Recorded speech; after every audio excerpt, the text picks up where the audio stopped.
Guys, तो कैसे हैं आप लोग। मैं उम्मीद करता हूं कि आप सभी अच्छे से होंगे।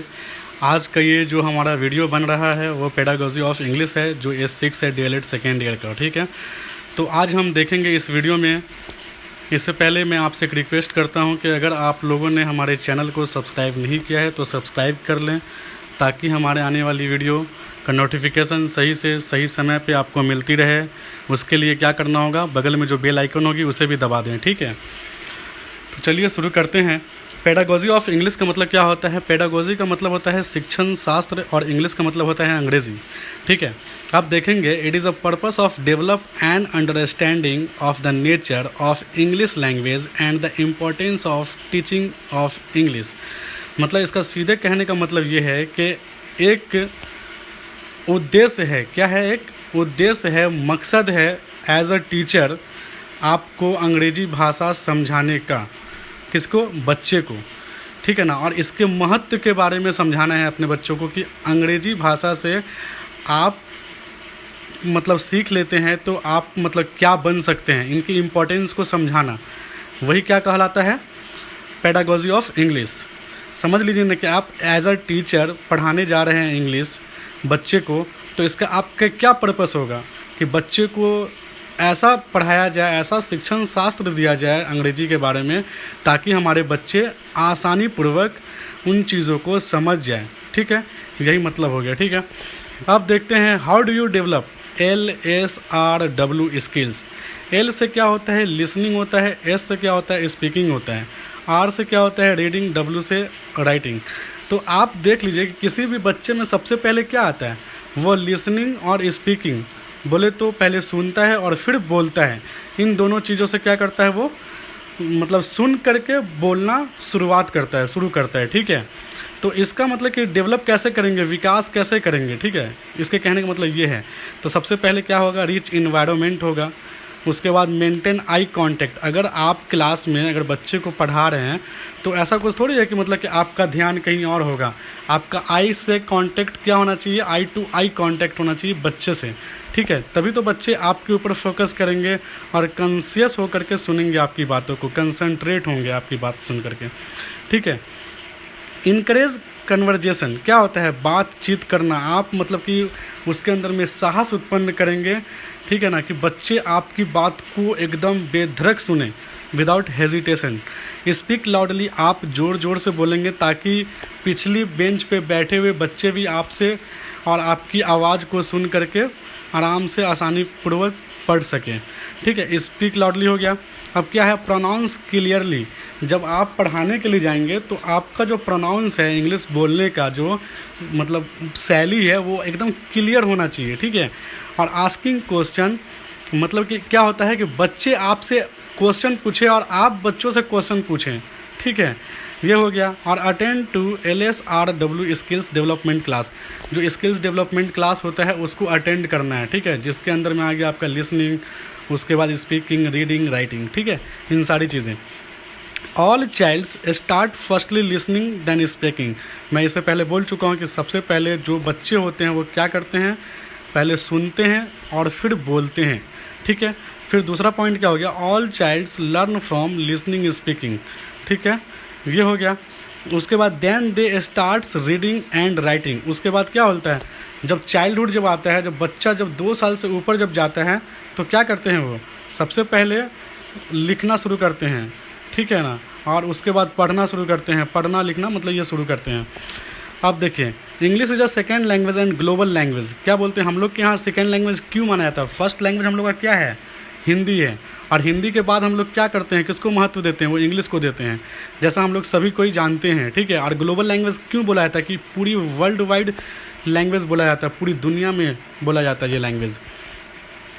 अब देखिए, प्रिंसिपल्स ऑफ सेकेंड लैंग्वेज। ठीक है ना, मतलब सेकेंड लैंग्वेज के सिद्धांत क्या है, ये बहुत ही इंपॉर्टेंट क्वेश्चन है।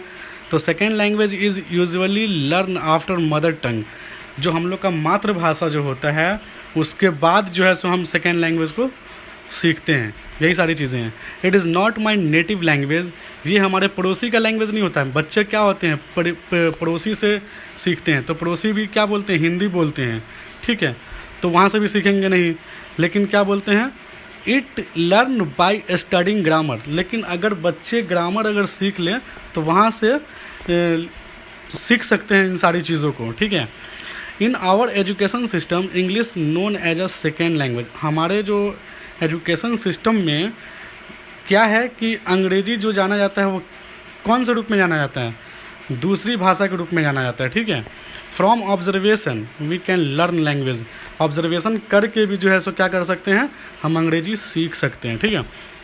अब देखते हैं factors affecting second language learning. Factor का मतलब क्या होता है, कारक होता है। अफेक्टिंग का मतलब क्या होता है कि किसी चीज़ पे प्रभाव पड़ना, ठीक है ना।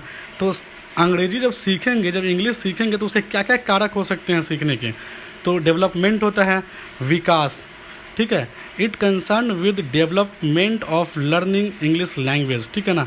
इसका मतलब सीधा सीधा होता है कि हम क्या करेंगे, बच्चों के अंदर में विकास का जो है सो मतलब कि विकास करवाएंगे अंग्रेजी ग्रामर सीखने के लिए, इंग्लिश सीखने के लिए, ठीक है। और मोटिवेशन का मतलब क्या होता है, प्रेरणा, हम बच्चे के अंदर में प्रेरणा मोटिवेट करेंगे उसको कि इंग्लिश सीखो, और इंग्लिश सीखने से जो है सो क्या बोलते हैं कि आपके क्या क्या बेनिफिट है, क्या क्या फ़ायदे हैं, उसको इंस्पायर करेंगे। यही सारी चीज़ें हो गई। अब तीसरा देखते हैं एटीट्यूड। एटीट्यूड का मतलब होता है सोचना और अनुभव करने का तरीका आपके अंदर में।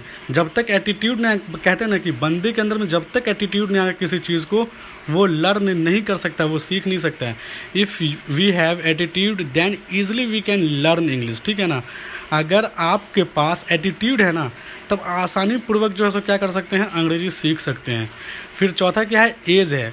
एज बोले तो उम्र। It is a main factor, ये क्या होता है, मेन फैक्टर होता है ऑफ लर्निंग, सीखने का।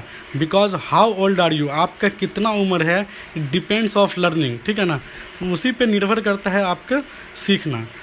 उसके बाद है इंटेलिजेंस। इंटेलिजेंस का मतलब क्या होता है, बुद्धि। आपका जो है ये संज्ञानात्मक, मतलब कि संज्ञान से सारी चीज़ें बुद्धि आता है, ठीक है, इंटेलिजेंस। तो it is a good way of learning because how much I have intelligence power then learn from it, ठीक है ना। आपके पास जितना इंटेलिजेंस पावर होगा उतनी जल्दी, उतनी आसानी पूर्वक आप आराम से सीख जाएंगे इंग्लिश भाषा को। एप्टीट्यूड मतलब क्या होता है, अभी क्षमता, रुझान। A person's ability to carry on, ठीक है, लर्निंग इंग्लिश स्किल्स, ठीक है ना। इसके अंदर में क्या होता है, एबिलिटी होता है, क्षमता होता है, किसको, कैरी करने का, किसका, अंग्रेजी भाषा सीखने के लिए, अंग्रेजी स्किल्स को सीखने के लिए एक बंदे में एबिलिटी होनी चाहिए, वही सारी चीज़ें हैं। अब क्या है, लर्निंग स्टाइल्स। लर्निंग स्टाइल्स का मतलब क्या होता है, it is also known as cognitive style, ठीक है ना। कॉग्निटिव बोले तो संज्ञानात्मक विकास, ठीक है, संज्ञानात्मक पढ़ें आप लोग, लिखे भी हैं आप लोग के एग्ज़ाम में। And it is based on psychological response of the learner towards the new language. Towards का मतलब क्या होता है, की ओर, ठीक है ना, की ओर। ये क्या होता है कि यह जाना जाता है कॉग्निटिव, संज्ञानात्मक तरीके से संज्ञान करके हम किसी चीज़ को सीखते हैं, उसके रूप में लर्निंग जाना जाता है, सीखना जाना जाता है, ठीक है। It is based on psychological response, ठीक है ना। आपका साइकोलॉजिकल, आपकी थिंकिंग पावर कितनी है सीखने की तरफ, ठीक है ना, किसी भी न्यू लैंग्वेज को, नई भाषा को, वही लर्निंग स्टाइल कहलाता है, ठीक है। अब पर्सनालिटी मतलब क्या होता है, व्यक्तित्व। बोलते हैं ना कि अरे यार मेरा पर्सनालिटी कैसा लग रहा है बताओ तो, या कोई भी इंसान का पर्सनालिटी के बारे में अगर बात किया जाए तो उसके व्यक्तित्व की बात की जा रही है। It is a group of behaviour, cognitions and emotional patterns. इन सारी चीज़ों को आपने प्रीवियस एग्ज़ाम में लिखा है, ठीक है, कि एक इंसान का बिहेवियर कैसा होना चाहिए, व्यवहार जिसको बोलते हैं, कॉग्निशन कैसा होना चाहिए, संज्ञान कैसा होना चाहिए, इमोशन क्या होना चाहिए उसका, ठीक है ना, इन सारी चीज़ों के लिए। तो ये सब क्या है, एक ग्रुप है पर्सनालिटी को, वही पर्सनालिटी को बनाता है। It performs from environmental factor which change over time, ठीक है ना। ये क्या करता है, परफॉर्म करता है इन्वायरमेंटल फैक्टर का। कहते हैं ना कि परिवेश में जो आप जैसा वातावरण देंगे बच्चे उस हिसाब से ढलेंगे, उस हिसाब से सीखेंगे। तो सारा का सारा क्या है, इन्वायरमेंटल फैक्टर करता है, ठीक है, वही कारक है।